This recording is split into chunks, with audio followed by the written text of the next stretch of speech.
And these are very abbreviated bios here. So I'm not going to spend too much time on introductions, but I do want to give this, I want to give everyone their proper introduction anyway. So today's panel presentation is called How to Publicize Your Book, Advice for New and Aspiring Authors.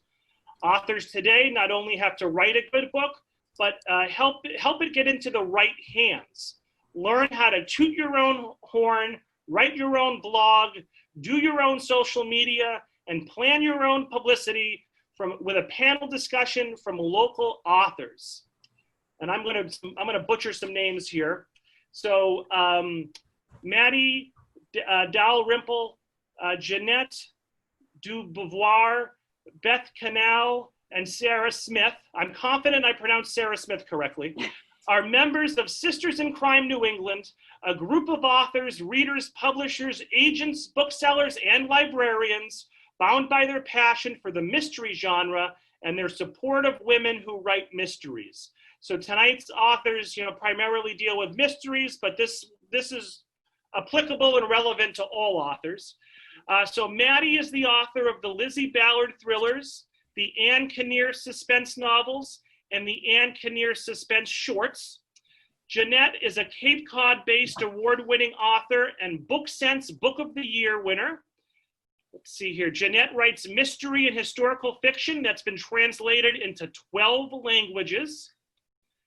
Beth lives in northeastern Vermont with a mountain at her back and a river at her feet. That sounds good just about right now. She writes poems, hikes the back roads and mountains, and digs into Vermont history to frame history-hinged novels, including The Long Shadow, The Darkness Under the Water, The Secret Room, and Cold Midnight. Her poems have appeared in various regional publications and online. She has several blogs and Facebook pages and believes that publicity today involves becoming engaged in community at multiple levels.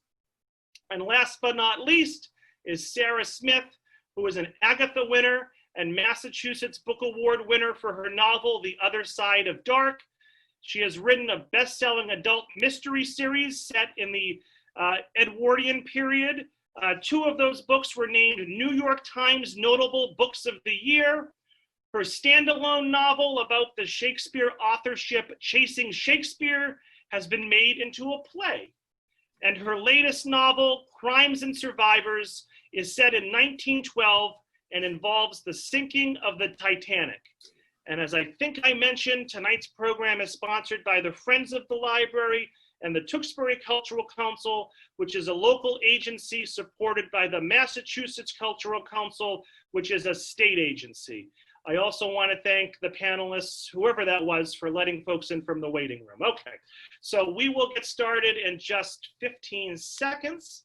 Let me pull up my questions and I'll be good to go here. Bear with me. And while I'm searching for my questions, I just wanted local folks to know, I know folks are joining us from all over, but anyone who lives near or in Tewksbury, you should be aware that we're hosting the Tewksbury Farmers Market, we're calling it a community market, on our front lawn every Tuesday from 4 to 7. So I was just there for the last 3 hours, and we've been doing a drive-through pre-order model, but starting next week, the health department has given us the thumbs up to have live in-person shopping. So we're going to be like a regular farmer's market again. And again, that's every Tuesday from 4 to 7 on our front lawn until September 22nd. We have like 15 vendors lined up next week. I'm very excited. Okay, back to business here. So first question I'm going to ask of the panelists, and this is a two-parter. Good icebreaker. Generally speaking, how do you publicize your books? And what factors determine the kinds of publicities you do? So who would like to go first? Okay, that's great. So Matty, why don't you go first? I have started to deprioritize in-person events. Well, obviously in-person events. But even virtual in-person events, because I feel as if it's important to weigh the benefits that you're going to get out of an event against the cost, basically, of the time. I mean, now travel isn't as much of a consideration, but the time you invest in that, I always weigh that against, is it going to be better for me to have been writing for half a day or go to an event during that same time. But the events that I do go to, I think that one tip that I would offer is make the most of the things that you get lined up, because I do sometimes see authors who go to all the hard work to get a bookstore signing, for example, and then they get the bookstore signing and they're kind of on to the next thing to line up. Whereas my recommendation would be, once you go to all that trouble of getting an event lined up, then make the most you can of that event and take advantage of every largely free venue you have to promote it. Social media, Facebook, Twitter. There are even platforms like Nextdoor or Patch where you can advertise events for free. So my advice is weigh what you're hoping to get out of the event with the time you invest to do the event. And then once you get that event lined up, make sure that you're making the most of it by promoting it as widely as you can. Excellent. Jeannette, why don't you go next?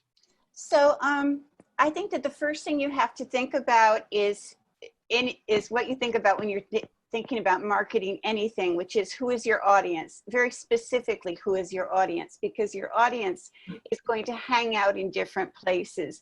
And it doesn't do you a whole lot of good if you write, for example, a mystery novel, and a lot of your friends and a lot of your connections online are in the science fiction world.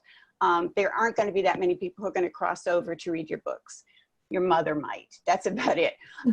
So really getting an idea, not just of specific, I mean, not just of a general question like, okay, my audience is mystery readers, but to get as specific as you can within that.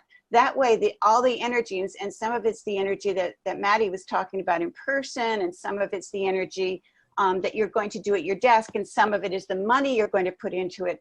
But to have all of that sort of being funneled to the right person who is going to buy your book, not just who's going to like the kinds of things you write, but who is the person I want to reach who is going to buy my book. And that is the person that I'm going to try to get all of my PR and my advertising and my marketing targeting, or else it's just sort of a waste of time. And as Matty said, I'd rather be writing. You know, frankly, I think probably most of us would rather be writing at any given time. But the requirement that we have of having to do, you know, go out there and do the work. And I have to say that's true for everybody.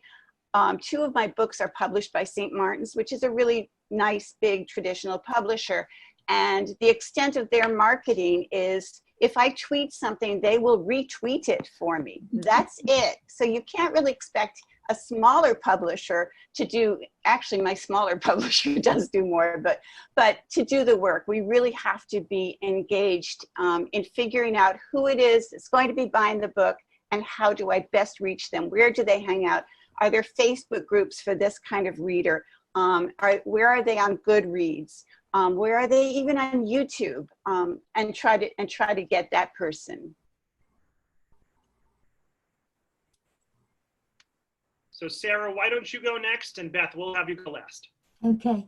I think it's important first to figure out what success is going to mean to you in terms of marketing. Because especially for those of us who have published anything through self-publishing or through a very small press, my very small press is my dining room table for the most recent book. I sat down before I did any marketing planning, and I said, okay, what are my 10 goals for this book? And they included things like, I do not want to have to mail off my own books. And also I want to make this book available to people of mixed race, because it's about not only the Edwardian period and the Titanic, but it's about racism. So when I started thinking about all of the different things I could do for for marketing, I would think about how each of them fulfilled these metrics for success. And if it was something like Drew's book musings, it was going to hit mystery writers, it was going to hit people of color, it was going to get the word out around the time of publication, and that was a definite yes. And then there are others that, though they're great ways of publicizing another book, were not great ways of publicizing this book. So I just put them aside for next time.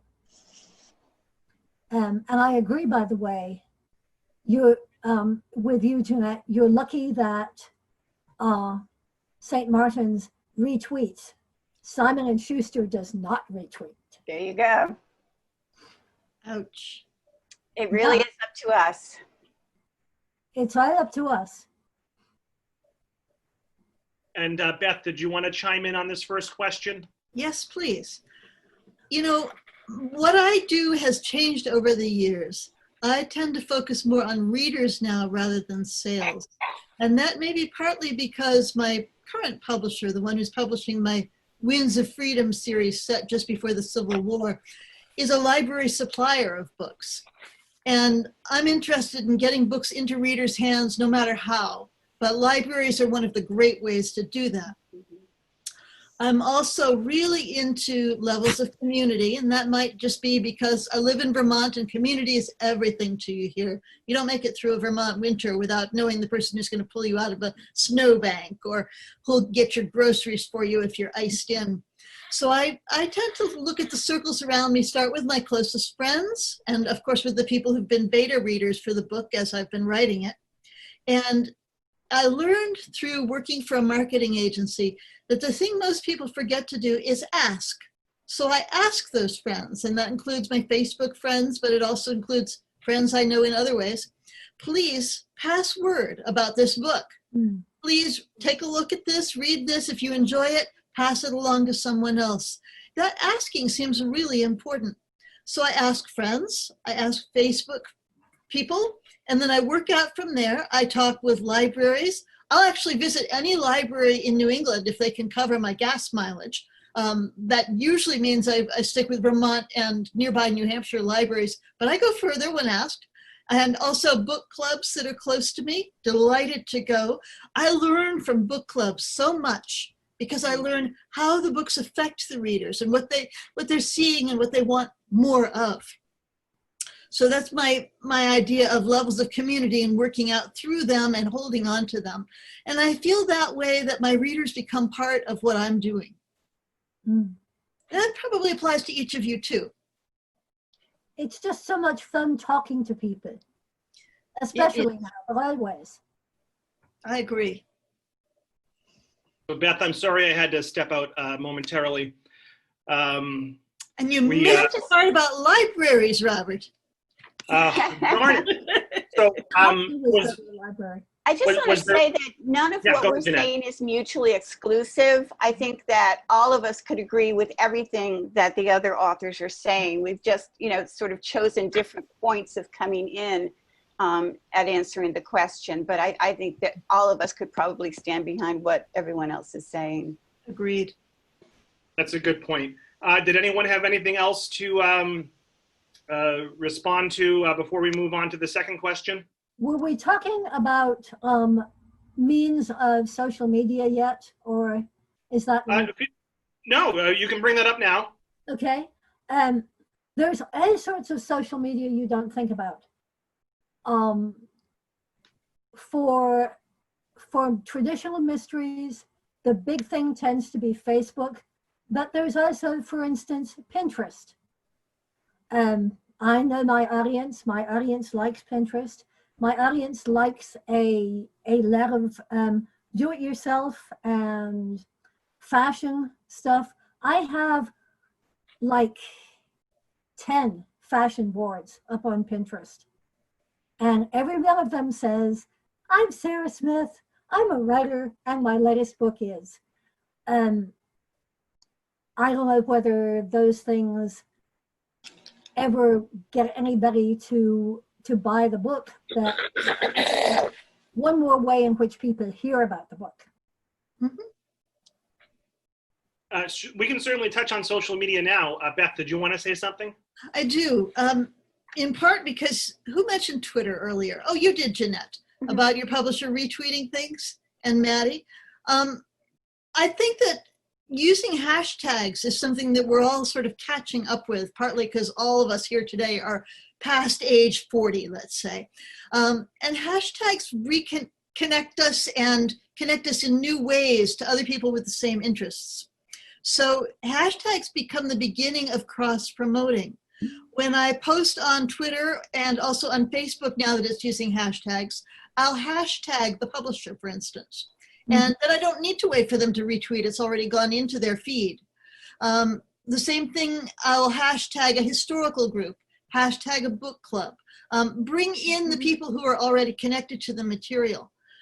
Because I write historical mysteries that take place in the 1850s, 1860s, I'm also interested in anyone else writing in that period. And if I know that you're putting out something for that period, I'll start tagging you with the posts I put. And that in turn circles things out further again. Among the other groups that I can reach this way that I might not have thought of if I just had to drive around are museums, local libraries, state libraries, archives, historical groups. All of these are great for getting word of the book out, but for engaging readers also. Matty, go ahead. A great extension of that also is adding people. I don't know how you would term that, but you know, if you're in Facebook or Twitter and you put ampersand and then the person's name and it flags them. And I've actually gotten social media interaction with some pretty big names. Like I was a big fan of Karen Dion's The Marsh King's Daughter. And I had read that book and I had said, love Karen Dion's Marsh King's Daughter. And I had put at Karen Dion, and pretty soon I got a note from Karen Dion saying, Matty, thank you for the nice comment. And you never know who's going to weigh in. No matter how big the name is, I've gotten some pretty big names to weigh in. And I think that gets to a question that I see from Carrie that says, I keep hearing it's important to develop a social media following even before publishing, but what is the best way to do that when we don't actually have a product to market yet? And I think a great way to do that is to engage people in whatever the general category of your book is, so that if you're writing mystery and you love mystery, start up a page that is just you talking about mystery with other people who love that, and flagging the people that are your heroes and engaging them in that way. If you're writing a book about a particular topic, then you have an even more focused way that you can start to engage people on social media even before you have your book in place. And Jeannette, sorry, I'm sorry. Jeannette, go ahead. Just to piggyback on your answer to Carrie, if you haven't started your book yet, if you don't have your book out yet, but you're starting to think about marketing, be careful as you're looking across the spectrum of social media sites to keep your branding consistent.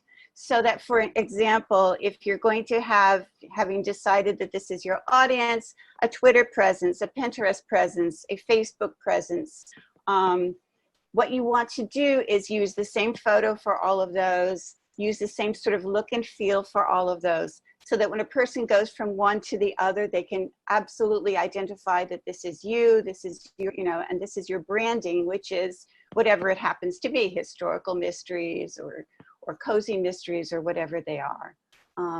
But I think it's really important to think ahead of time about a strategy for social media, because social media can really get away with you. As we all know, we've probably all been down the rabbit hole of social media. So it's really important that you stay in the driver's seat, at least for you, the stuff that you are trying to do in terms of your authorship in your books. And Beth, you had a comment? I do, and you've helped me see how important that is also, that one of the media we haven't mentioned yet is blogs. What I like about blogs is they're topic focused. So I have about a dozen blogs, and some are more active than others, but one is a mysteries review blog, for instance, where I can reach out to other authors and do them a favor, or just share my enthusiasm for all those books. And another one is recipes. Another one has to do with history.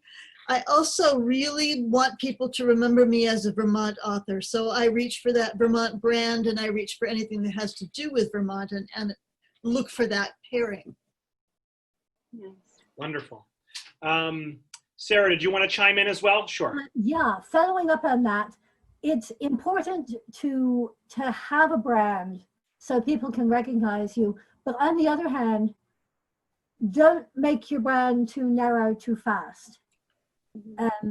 People do change, people develop their branding, but your branding is a fancy way of saying essentially you. When you go out into the world, through your books, through your blogs, through what you post on Facebook or Pinterest, it's basically all you doing it.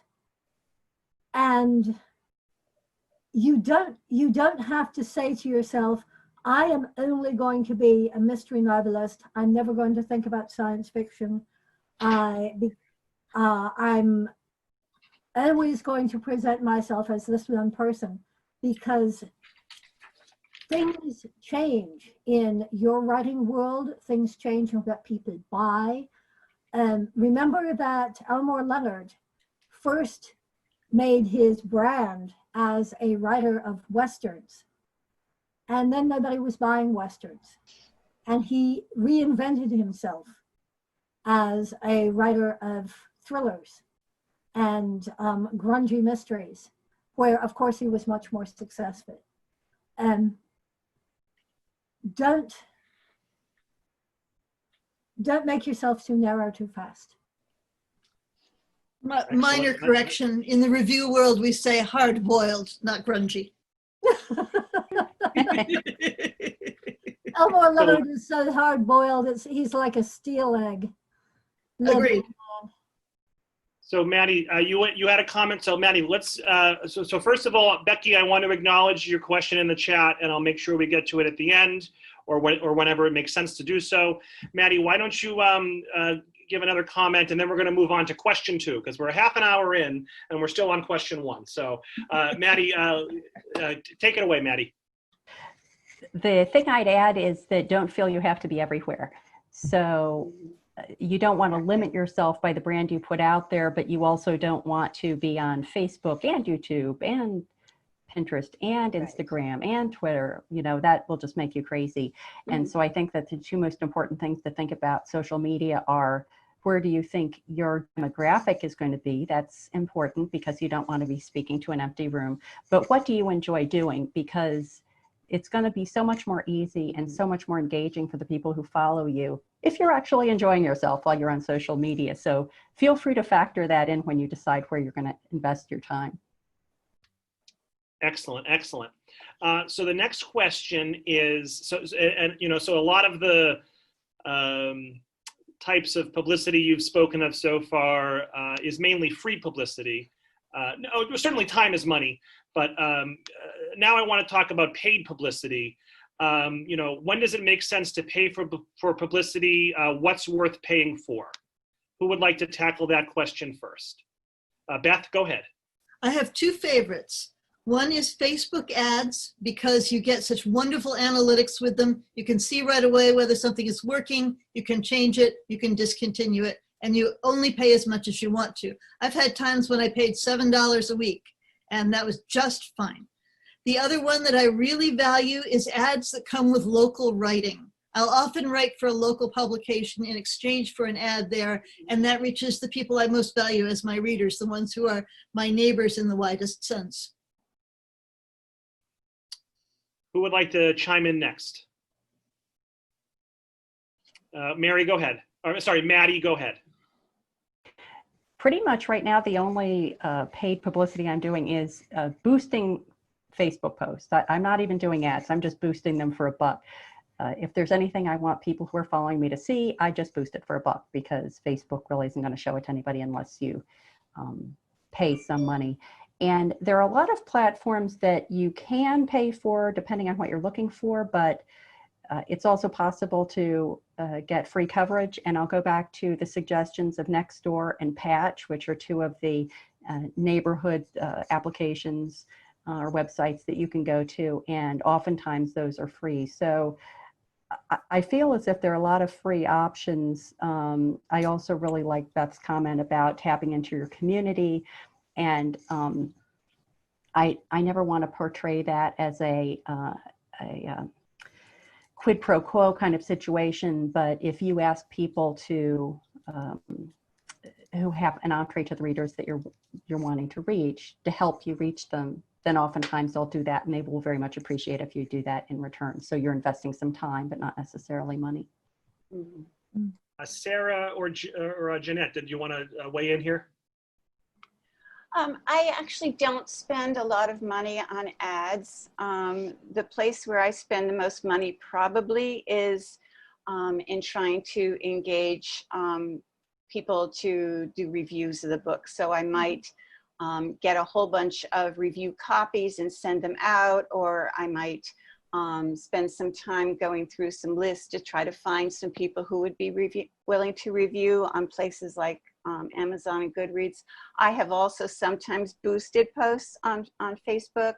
I have not had as good luck as Beth has with Facebook ads, but it could be just that my targeting has been off. So I'm totally willing to own that. And Sarah? I agree. Spending money on sending out review copies is money well spent. I haven't tried Facebook ads too much, but I have done because in my day job, I'm a video producer, is I create videos around my books and I get analytics back from that. Anything where you can get analytics to show how many people looked at it, how long they spent in it. Those are good places to spend money if you have to. But generally speaking, you can get a lot of publicity for free. And I do want to address Amy's question in the chat because I think it is relevant to what we're talking about right now. Did any of you hire a web designer to build your website? Did the publisher take care of that? Or did you build it yourself? Did anyone want to chime in? Beth just chimed in the comments. I appreciate that, Beth. Jeannette, did you want to add anything, or Sarah or Matty, in terms of who built your website? Matty, go ahead. I have my websites on Weebly, and I think Wix is very similar. Once you get through the pain of the initial setup and getting it tied in with a domain and all that, which you only have to do once, and you can hire somebody to help you with that, it's actually quite easy. I'm not a technically advanced person, and I not only can do it, but I actually enjoy it. And it's really nice to be able to do it yourself because you can play around with things. And there was a period of time when I had somebody maintaining my nonfiction platform website, theindyauthor.com, and I was very hesitant to do anything with it because every time I did something with it, it was costing me money. And then I eventually moved it back over to Weebly and had a lot more fun with it. And I think it's a much more engaging and interesting site because of being able to have that direct interaction with it myself. Yeah. I also use Weebly, and I love the flexibility of it. Anytime anything interesting happens, I can just go in and rewrite my front page. I was sent to it by Augustine Burroughs. Augustine Burroughs, who can pay for anything, uses Weebly. Excellent. And Jeannette, did you have anything you wanted to add? I just have a sort of hybrid version of this. I had my website's initial edition, so to speak, was done by a designer because I can't design to save my life. But it's on Squarespace, which, like Weebly, like Wix, is really easily maintained. So I can do any changes, I can update, I can add to the blog, I can do all those things. But the initial design I didn't want to do because anything that I would design would probably look pretty amateur. It's good to know your limitations. Oh, yeah. And Beth, you dropped a lot of knowledge in the chat. Did you want to emphasize any of that? just that to emphasize that idea that if you do make the effort to learn to do your own website, you're much more in control of it. And things change all the time. It's not just pandemics. It's whether a book is available, who you want to be crediting, the need for raising some money for somebody who was mentioned in a book or who took part in something.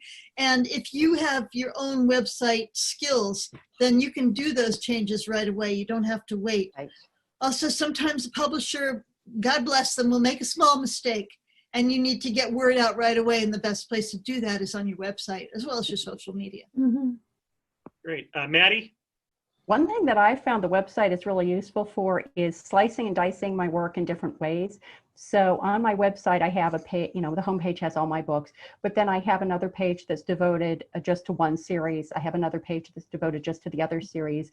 I have a page that's devoted to the things that take place in Maine. I have a page that's devoted to the things that take place in Arizona. I have one that's devoted to the short stories. So it's nice to be able to, whatever the circumstances are and whatever I think is going to be appealing to the group of readers that I'm trying to contact, I can send them to a page that's going to hone in on the thing that I think they're going to be interested in. I put up extras on my website. For instance, for the Titanic book, Crimes and Survivors, I've got a whole lot of Titanic themed music, some rare Titanic books that are now public domain. And so anytime anybody's looking for anything like that, they're likely to go to my website and they'll say, oh, isn't this wonderful? And once more, they'll have had the words Crimes and Survivors mentioned to them. I do it because I think my audience will like it and not necessarily to sell books, that maybe it'll sell a book or two. Great. A question was just asked in the chat that I promise we will definitely get to. We're going to move on to the third question, though. This is kind of a two-part question. How do you keep track of your publicity efforts, both in terms of what you've done and how successful it was? So again, how do you keep track of your publicity efforts? Matty, why don't you go first? So in terms of keeping track of my publicity efforts, this is sort of looping back to the comment I had made to begin with, that once you get one of those events lined up, do everything you can with it. So I have a huge spreadsheet that has all my events down one axis, and on the other axis is all the places that I want to let people know about. So that's my Matty Dalrymple Facebook page, the Indie Author Facebook page, the comparable ones on Twitter, my website, Nextdoor patch, the writers groups that I belong to, the groups like Sisters in Crime that I belong to, all the possible places that I could take advantage of that information being disseminated. And I don't use all of them for everything. There's sometimes that it's just not applicable, but it makes me, it ensures that I think about every one of those platforms, every one of those outlets whenever there's an event. But I'll say, and I'm very curious to hear what my fellow authors are going to say about this, it's almost impossible to tell what the benefit is of these. I mean, if you do something like a book launch, you can leave at the end of the day and you can say, oh, I sold this many books at the book launch. But it's really community outreach. It's really networking. You know, most of my experiences have been that attaching a quantitative benefit to a particular event is almost impossible. Mhm. Good point. Excellent. Excellent. Beth, why don't you go next and have a response to Matty? I totally agree, Matty, that it's almost impossible to tell. One of the things that people who haven't yet been in the publishing world think is that you'll be able to look somewhere and see how many books are selling, and you can't. You're lucky if at the end of a year, your publisher gives you a total for the year, and some don't even get around to that until 6 months later. So you kind of have to, or I kind of have to pick what I like to do and what I seem to be getting the most response on social media and from people I meet, and focus on those. I also could speak to Jeanette's question at the same time about how much time to spend on social media. Can I just say that's actually not me? That's a friend of mine who's signed in as me also. So. Oh, what fun! You have multiple I kind of figured that. personalities. I only do what's fun for me on social media. And then I get back to writing or other writing related things that I like to do. But I'm lucky. I take a lot of pictures of things in Vermont. I take a lot of pictures of the research I'm doing. I do have a lot of fun on social media. So I might set aside a certain number of hours per day, or I might say until my second cup of coffee kind of thing. And other than that, I don't know a metric for how much time to spend on it. We know that it raises awareness of the books, but the critical thing, as everybody's been saying, is you've got to get back to writing. So in terms of figuring out where you're getting the most bang for your buck, obviously people were talking about doing Facebook ads, and you get some great analytics and how many clicks and how many comments and that sort of thing. Most of what we do is, as everyone's been saying, doesn't involve that kind of analytic work. But what I do love is, and this speaks to Beth to a large degree, is one of the things that are the opportunities, I guess, that we have to do for publicity is to do blog tours. So in other words, I would have a book coming out on X month, and I would check in with all the other mystery authors who have blogs, who are often looking for guests to post on there. Write some sort of article for them. It's never just, oh, here I am, how wonderful am I, how wonderful are my books, but gives people something of value. Mention your book at the end. And then, I mean, to me, the most interesting part of that is to read the comments from people who are not necessarily my usual readers. So I get to hear people say, oh, this sounds interesting, or I can get a resounding silence, which says maybe that's not the kind of thing that this particular audience was looking for. So I think that incorporating the things, the comments you get on blog tours, the comments you get on social media, the comments you get, if you're lucky, when people email you who have read your book, that may not be specific and precise analytics, but it does tell me in some ways if I'm on the right track or not. I like that. Yeah, yeah. Sarah? I'm going to give a really specific and then more general answer. The really specific answer, and take out your pens and write this down. There is a super spreadsheet program which is free called Airtable, AIRTABLE, which allows you to not only keep track of these things, but keep track of things versus other things. For instance, if you want to figure out how many of your potential marketing outlets fulfill a particular marketing goal, you can do that in Airtable. It starts out acting just like a spreadsheet, that some of you will try it and some of you will like it and some of you will never go back to spreadsheets again. They have never had to do advertising because people like me, oh, you've got to use Airtable. And the more general thing is that I kind of forget the more general thing, that everything that we do is an opportunity to connect with somebody somehow, but we don't know that that connection is going to be. We don't know that we say and that we do that is going to magically make things happen right. And the things that magically happen right the first time, that necessarily magically happen right the next time. Which means that you don't have to care all that much about getting the right thing right, because every time you're talking to somebody, there is a chance to get it right for somebody.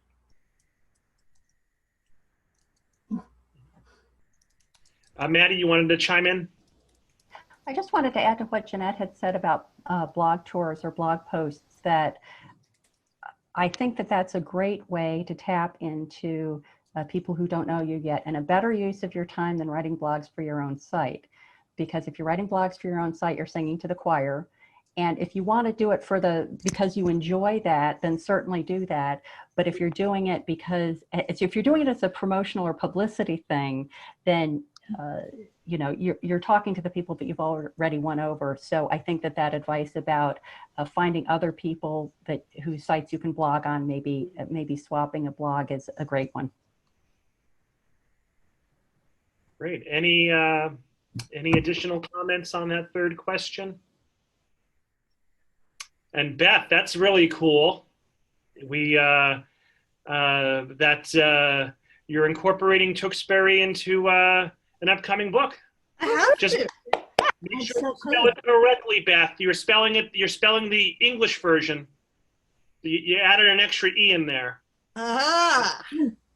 Not to call you out in front of 34 people, but It's called quick typing without looking at the keys, so I can keep on watching you.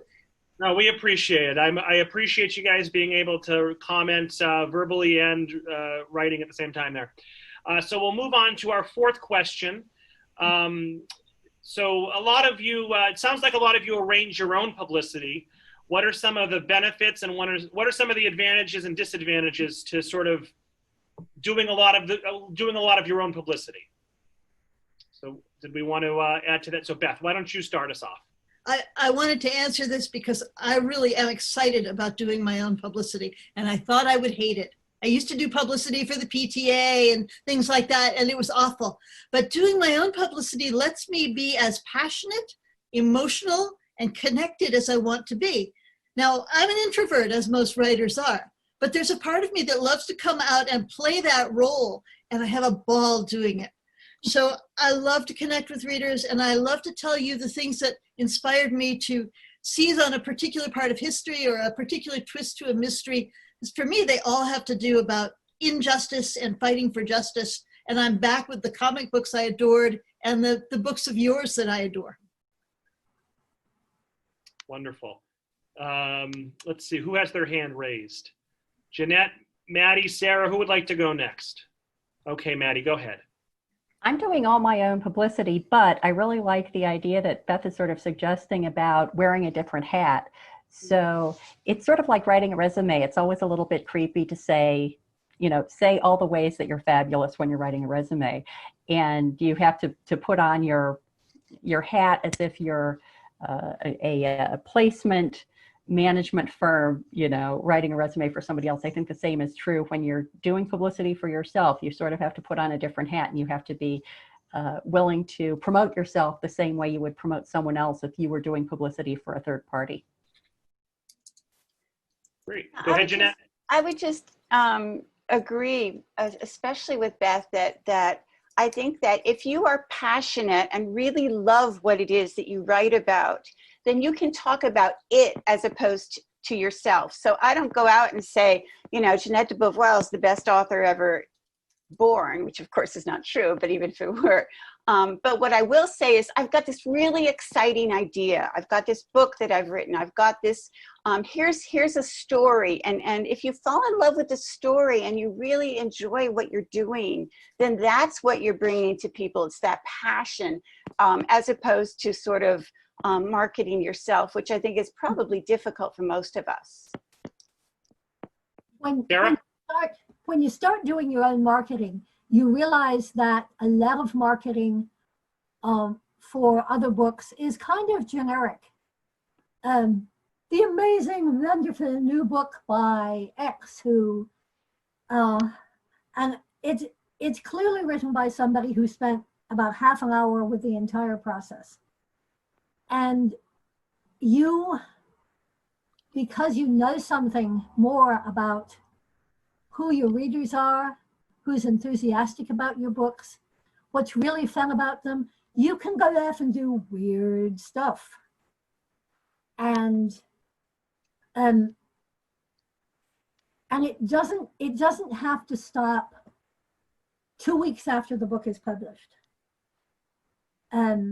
I have a book that was published 20 years ago that is still puttering along, selling copies, and I recently came across a person who had a PhD in English and didn't know that iambic pentameter sounded like. I have to do a little video because I'm that sort of person. And when I do that little video, I can say, oh yeah, by the way, there's this book, Chasing Shakespeare's. And it's not publicity as such. It's more like, let's be enthusiastic about that we're enthusiastic about because we've written books about it too. Then let's talk about those books. Excellent. Who didn't we hear from? Let's see. Was it Matty? Was it you who we haven't heard from yet, or did we cover everyone? You got everyone. I'm losing track as I type comments into the chat. See, I can't multitask like you guys. So my fifth and final question, and then we'll move on to the actual good questions from the audience. No, these are good questions.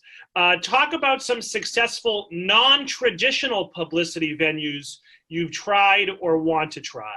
So non-traditional publicity venues that you have tried or want to try. Who would like to go first? Matty, go ahead. So I just have to share this funny story that we have a diner near where I live, and they have all sorts of different coffee mugs, and you can bring in coffee mugs. If you have old coffee mugs that you don't want anymore, you can bring them in and they'll use them. And I had gotten some coffee mugs with my Anne Kinnear suspense novels covers on them as giveaways, and I had a couple left over. So I thought, oh, that'll be fun. I'm gonna take them by the diner and I'm gonna leave them there as you know, why not, right? It might reach somebody. And about a year later, my husband and I went to brunch, and they brought him his coffee. And guess what mug they brought him his coffee in? Oh, that's great. The Anne Kinnear suspense novels book. And I was like, did they know? There's not a way they could know. But that kind of idea where you can place something about your book in an area that people aren't necessarily looking for it, but they might be sipping their coffee and say, hey, you know, I wonder who this is. I'm going to tap this person's name into Google and see what the story is. You can always keep an ear out for those kind of opportunities. You can do t-shirts. You can do merch. Merchandise, yes. Yeah. Do you have merchandise, Sarah? Why not us? Do you have any merchandise yet, Sarah? I have a kind of merchandise because when we couldn't sign, yeah, I did have swag bags for the party, Doris. I had virtual swag bags for the party. When we couldn't sign books, I did a collectible postcard so that people who bought hard copies of the books would get a postcard through the mail with a personalized message from me. But I'm going to do a couple of t-shirts. Yeah. And Sarah, did you want to add anything else regarding sort of unusual publicity venues? The thing I want to do, there's a weird connection between the Titanic and Irish lace. And someday I'm going to take my collection of Irish lace and go to a lace shop and talk about Irish lace, Edwardian lace, and the Titanic. And I bet I'll sell a lot of books there. Cool. Very cool. Besides, what about you? Yeah. Sarah, that would also make a wonderful presentation to a women's club. So it would. Yeah. Thank you, Beth. You're welcome. I've used postcards often, and that's not very non-traditional. But I did want to mention what Jasper Fforde did with his first book, The Air Affair. He printed his own one-of-a-kind photographs and hid them in the books. And I thought that was marvelous. What I've done that I enjoyed the most is I made an offer to classroom teachers, especially of history across the country, and said, if you'll send me a little bit of history about your town, or even just make a request, I will send you back 10 ideas for historical fiction set there, and you can challenge your kids to write to it. So I loved doing that. And what I would like to do in the future, I mentioned that each of my books focuses on some form of injustice and the protagonist's effort to correct that. I'd like to connect my books up more with various justice organizations and say, hey, here's another way to fight, and I'm on your side, and let's do this together. Yeah. That's brilliant. That's brilliant. Jeannette, did you want to add anything? Absolutely not. I am totally conventional. I have never done anything unconventional in terms of advertising that I can think of. So no, absolutely not. I don't know if I believe you, Jeannette, but that's okay. We'll move on. I put up Zoom backgrounds. How's that? I mentioned that. I'm very impressed. That's what I was thinking. Really impressive, Jeannette. Yeah. There was a couple of, so folks, if you have questions, we'll go past 8. So we'll go another 10, 15 minutes. If folks have questions, get them into the chat or raise your virtual hand and you can ask via video or audio. We had questions at the beginning that I didn't get to. I think this is a really timely question, obviously, from Becky. How have the strategies of you changed now that everything is virtual? And do you think this will last? So how have you changed your marketing strategies, your publicity strategies now that everything is virtual? And do you think you'll maybe continue doing this even after COVID eventually goes away? One day it'll disappear. Who wants to go? Matty, go ahead. I think that events like this have really opened up fabulous opportunities for reaching people that we would not otherwise have access to.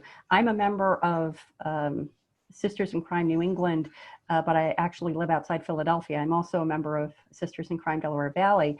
But several of my books and short stories are set in Maine. And so I was looking for an opportunity to reach out to readers who were interested in New England. And if it had meant me driving to Tewksbury to be on a panel, I never would have been able to do it. And I, as a reader, have been able to participate in so many events that I would never have been able to do in other circumstances, that I think that once this is not driven by the need to be self-quarantining, I think there's still going to be a lot of this going on because, people who had to drive a long way, people who had just physical difficulties getting to events now have this outlet. And I think that it really opens a tremendously valuable connection between writers and readers. Yeah. Jeannette, go ahead. Yeah, I think that it's not an either or kind of thing. I think I totally agree with Matty. It's been so exciting for me to be able to say to someone who lives in California or Canada, I'm doing this event, can you come? As opposed to, I'm doing an event on Cape Cod, which means about, 4 people will come. Not quite, but I was thinking of that because I did have a book launch toward the beginning of the pandemic in June, and was saying, oh my gosh, how do you launch a book during the pandemic? And in fact, although I missed the one-to-one kind of energy you get at a book launch event, at a book launch party, I was just really amazed at the kind of energy I could still feel through doing it on Zoom. And I think that in the future, I want to do both. I still want to go back to the party and the food and all that kind of nice stuff. But who doesn't want to go back to the food, right? But I also want to do, in conjunction with it, do it virtually as well. Because as I say, to have a book launch event where I had people from out of the country there, which, normally I wouldn't even dream of inviting these people, was just really a lot of fun, and it does increase your reach. So I think instead of an either or, it's really a yes, in the future I'm going to do it all. Yeah. What about you, Beth? One of the things that's been really important to me in the pandemic is how much we all care about each other. And that's the part that I hope really continues forever. I want to always remember when I ask someone, how are you? To really be asking, how are you? And how's your family? Yeah. How do we do? Sarah, did you want to add? Yep. Yeah, as a member of Sisters in Crime, we've been concerned that the people who don't live right close to Boston or right close to Providence or right close to Hartford don't get to a lot of the meetings because they're just too far away. And now nobody's too far away. And I love the energy of a big convention. I love talking to people. I love hanging out. But I also love doing this here and being able to say to people, "Hi, I see you. You're right here. You're there," and getting all of these voices, getting to meet with people that I haven't met with before. So yeah, both of them, definitely both of them. Well, I can tell you as a librarian who organizes probably close to 250 adult programs every year, I am loving virtual programming. I am loving Zoom, and we have been really, I'm not sure what the word is, but I've been taking some big swings trying to get some big name authors, and something that would never happen under normal circumstances. But as an example, in September, and you're all the first to know this, we are hosting Frederick Bachman on September 12th, and we're hosting Ruth Ware on September 26th. So these people, those are Saturdays, these people are joining us from literally across the world. They're like 5 or 6 hours away from here, but we're connecting virtually. And this is something, until this pandemic hit, my library had done 0 virtual programming. So, but by innovating, certainly I wish things went back to normal, but you got to look for the silver lining here. And I think these virtual programs, we've been able to reach a lot more people, but we've also been able to, accommodate and allow for more authors and presenters to speak to our audience. So it's really been great. Let's see. I don't know how I turn this into turn this about me here, but so let's get back to you. Let's see. I'm getting more comments and questions into the chat. Carrie, everyone loves your dog. Let me see here. Yeah, so I'm not seeing too many more questions. I know we've passed 8 o'clock. I'm willing to go for a few more minutes. Did anyone have any additional questions or re-ask a question that I thought we answered but maybe didn't? I think we got to everything in the chat. I have a request. Go ahead, Beth. I'm hoping that Tewksbury has my books, but if you don't, it would be wonderful if someone who's in the Tewksbury area might consider giving those books to the library so everyone can read them. Amen to that. So, what I will say is, had we been doing this in person, I would have bought your books tonight, at least one of them anyway. So let me get back to you on that, Beth. But traditionally, I do buy a copy of a book for an author that we're hosting. I haven't necessarily been doing that virtually. We did have a spending freeze until July 1st, so cut me some slack. But I will see what I can do. I know we already have if that's why I asked whether someone might give them to you. We all are having a spending freeze. Yeah, well, that's true. I hear you there. I know we have a couple of Sarah's books because we've hosted Sarah before, but I will definitely look into that, guys. And I promise that one way or the other, we'll add at least one title for each of you to our collection. Carrie asked a great question.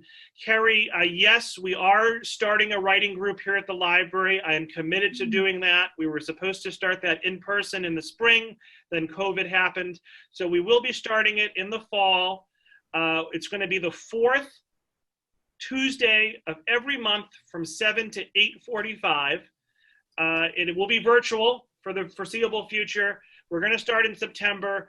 That is going to be facilitated, going to be moderated by a writer named Dale Phillips, who is actually a member of Sisters in Crime. I don't know, maybe he's the one male member you guys have. But Dale is not the only one, but he's a good guy. He's a good guy. He's very funny. I guess he actually, he's published dozens of books. He's very good actually at publicizing his books. But he, I guess, took a writing course with Stephen King. I guess not that this is writing related, but he was a Jeopardy winner. So he's really a fascinating guy. And he'll be the one facilitating the group, but we'll have different guest speakers every meeting, and there'll be time for sharing of sampling of stories, and we're still tweaking the format, but that'll be the 4th Tuesday of every month, and that'll start in September, which has 5 Tuesdays, so it's confusing. But I think it's the 22nd, so September 22nd. And everyone on this call I will spam you, hopefully not spam you, that's the wrong word, but I will email you once we have more details. But the writing group will be open to all, regardless of your, where you are in your writing career, whether you're published or whether you're just beginning.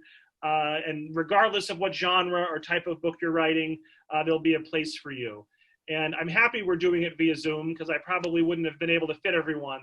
Because when I tried to do this in the spring, we had like 45 people sign up. So now we're going to try it virtually and see how it goes. So thank you for that, Kerry.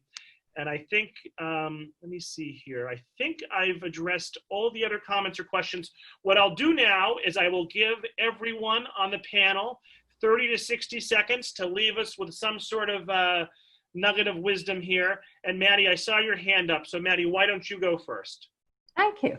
Well, I did want to offer that in addition to my fiction platform, which you can find out more about at mattydalrymple.com, I also have a nonfiction platform that addresses a lot of these questions about how you can reach readers, how you can network with other authors, how you can use video, all sorts of topics. It's at theindyauthor.com, and that's indie with a Y, I-N-D-Y, theindyauthor.com. There's lots of resources there, and also I have a weekly podcast, and I would love it if you would consider checking it out.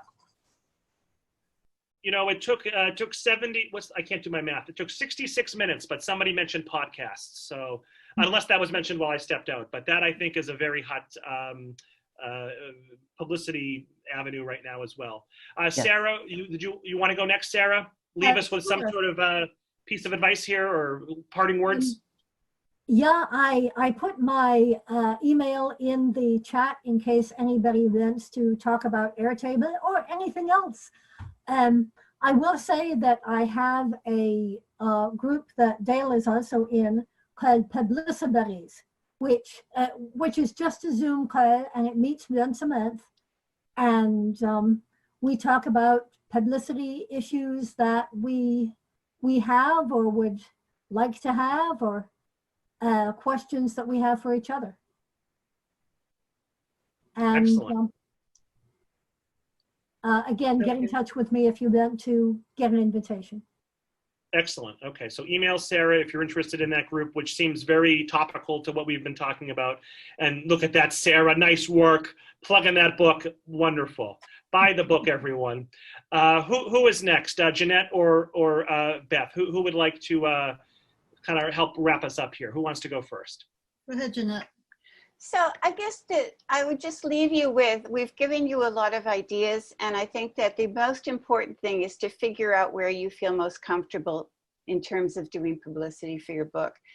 If you try to do something that isn't part of who you see yourself as a person and as an author, writer, whatever, it's not going to work for you. So, and there are just so many options out there for things to do, that to find what really feels right to you and that is going to reach your audience, I think it's worth spending some time strategizing around figuring that out.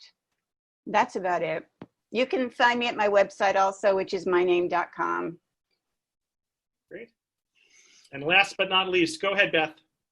The reason that we're all part of Sisters in Crime is that your best friend as a writer is another writer. And the way that you have a friend is to be a friend. Come and join a writer's group or reach out to one or all of us, and we'll give you a hand just like we know that you'd give us a hand. I want to read what you're going to write, and I hope you'll want to read mine. Absolutely. That's great, Beth. Those are great parting words, I think. I was neglectful at the beginning. I want to thank Leslie Wheeler from Sisters in Crime, for the Sisters in Crime Speakers Bureau, for helping me get tonight's panelists. Speakers in Crime is a first-rate organization. They do a great job. They have a wonderful Speakers Bureau, and I can't say enough good things about them. So I want to thank Leslie. And of course, I want to thank Matty, Beth, Jeannette, and Sarah. Great job, folks. I thought we really covered a lot of ground in 70 minutes or so. You know, as expected, you all did a really wonderful job, and I know I learned quite a bit. Thank you, Robert. And thank you, Thank you for Robert. hosting us. Thank Oh, you. I'm the worst host ever. Thankfully, Dale's going to handle the facilitating come September. I did want to do two things real quick. You'll all be receiving an email tomorrow morning with a feedback survey. Please fill that out. Let us know what you thought of tonight's event. I would really appreciate that. And then secondly, just want to plug again, this Thursday, 7 o'clock, I'm working with a different writers collaborative, and they'll be with us to talk about how to publish your book. So Thursday at 7, we'll have a 3-author panel discussion, which I will not be facilitating. So I'm sure that'll be great. I want to thank everyone for being here tonight, though. I thought it went well. And, I encourage everyone to reach out to these authors individually, follow them on social media, share their page, give them a like, and, buy or borrow their book. So thank you all so much for coming. And I hope to see you, if not Thursday, I hope to see you in September when we finally start this writing group. So thank you all so much. Good night. Thank you, Robert. Thank you, Tewksbury Library. Yep. Thank you, Sarah. Thank you all.